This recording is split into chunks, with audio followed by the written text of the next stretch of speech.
Hello everyone, welcome back to another video. In this video, which is part 1 of 2, I'm going to be delving into a bit of sort of behind the scenes of the build up towards the UCI World Championships Esports on Zwift. More from a rider perspective than a sort of pundit, sort of fan perspective. So, you know, if you haven't seen the start list already, I'm going to chuck a few links down below so that you can kind of read up and educate yourself on what's going on.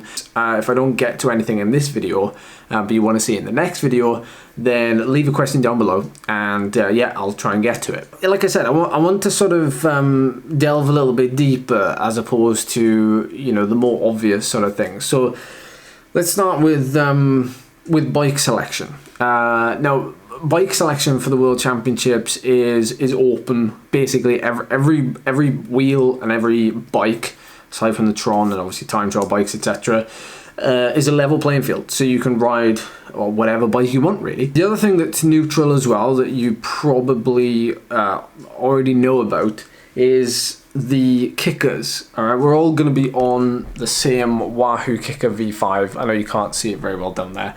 I took delivery of it yesterday. Now, this is something that actually probably not a lot of you know of, is that because we're all riding them, then a lot of riders are having to get used to them. Those that haven't been on Wahoo products in the past are having to get used to them. Thankfully, I've been using Wahoo products, and so I know what it feels like.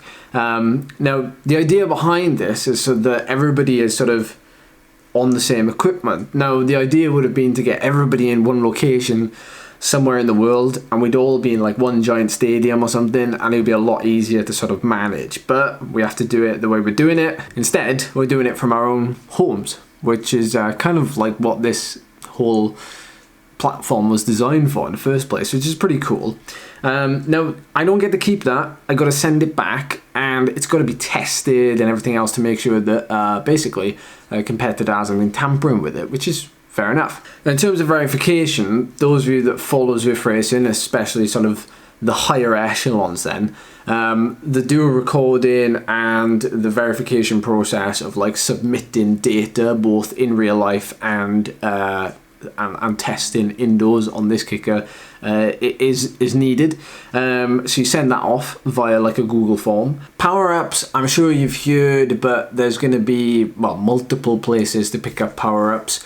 But it's already predetermined what you're going to get. But there is only 3 power-ups. So there's the Feather, the Aero, and the Van. The course, let's just brush over it like quite quickly because you probably know it already. It's the Knickerbocker course.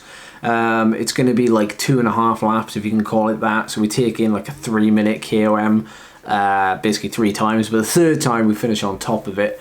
There's lots of like chat at the minute about, you know, how the race is going to play out. I mean, let me know down below how you think it's going to play out. But, you know, it's hard to see past the fact that it is a hill finish, and, you know, anybody who's anybody really can be there at the end, given how short the climb is, quite frankly. But what that does mean is you should get a good race. Unlike, you know, a lot of sort of flatter races, you know, you should get some sort of tension, particularly in the end. So across the men's and the women's race, I think I'm right in saying there's 180 riders.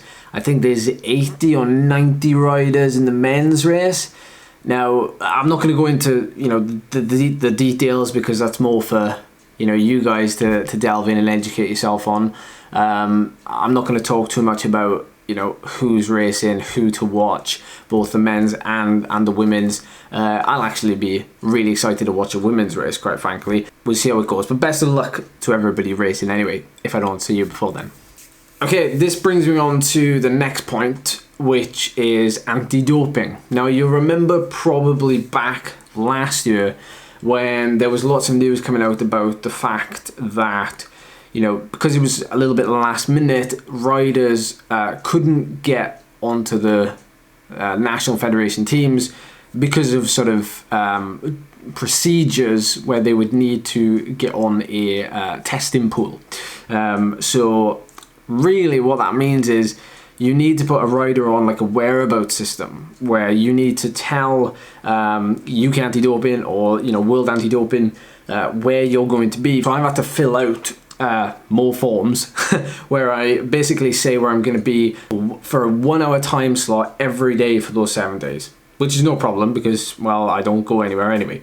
But yeah, so I could get a knock on the door, and yeah, I could be asked to give a urine or potentially a blood sample, which well, urine sample I've given plenty of when I was racing as a pro, but yeah, that's something else that I've had to do this time, which yeah, is another great step in validating performances, I guess. Okay, I'm going to end on this one because I want to save a little bit more for part 2. So let me know in the comments if there's any questions you've got. But I want to end on this. So I'm not allowed to live stream this, okay, because the sort of video and recording rights and everything else, the TV rights, even though it's going to be live streamed on YouTube for you to watch, and probably on Eurosport as well.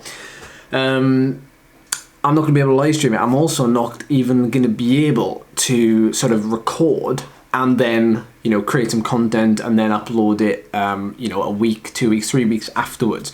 Or at least I'm not going to risk it anyway. And I've got, you know, full respect for what people do, and I'm just not going to do it. It's not going to be the right thing to do. So if you want to watch, I know my folks who live in the local area, they've managed to find a location. It's not quite a pub, but it'll do, to go and watch it live as a group.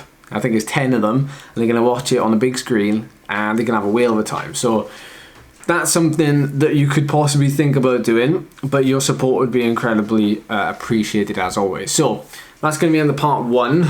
I will catch up with you in part 2.